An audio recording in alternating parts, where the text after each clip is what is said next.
À la tête du Centre de gestion des ressources en eau de la Communauté économique des États de l'Afrique de l'Ouest depuis début 2024, l'ingénieur ivoirien Kouakou Alexis Kwasi s'impose comme le nouveau chef d'orchestre d'une diplomatie environnementale cruciale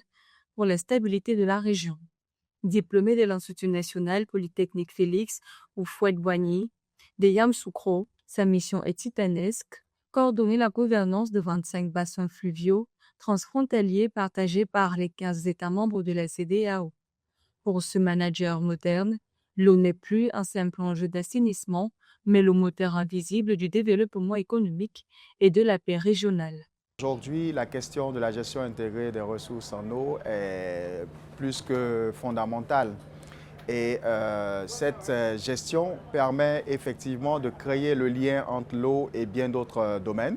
notamment le domaine de l'énergie et naturellement aussi le domaine de l'alimentation. Pour concrétiser cette ambition, l'expert ivoirien mène une diplomatie offensive et assumée. Sous son impulsion, le CGRE a renforcé son influence à travers plusieurs partenariats stratégiques de haut niveau, du rapprochement technique avec le système d'échange d'énergie électrique ouest-africain, afin de sécuriser et valoriser le potentiel hydroélectrique régional, à la signature, en février 2026, d'un accord transfrontalier majeur avec l'Association africaine de l'eau et de l'assainissement.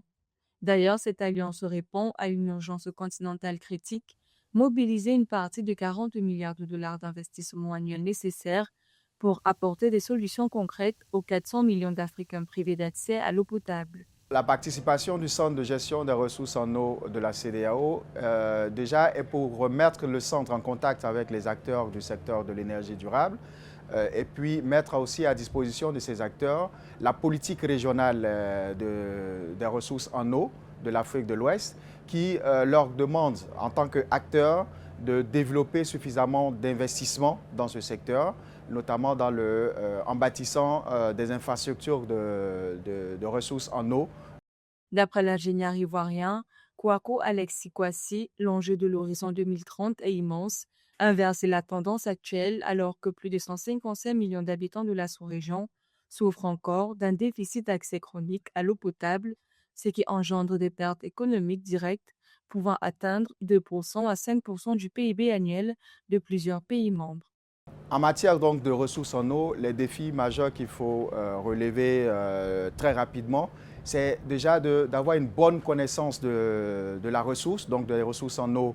au niveau donc, de la région, notamment les ressources en eau de surface et les ressources en eau souterraines. Et donc nous travaillons avec les partenaires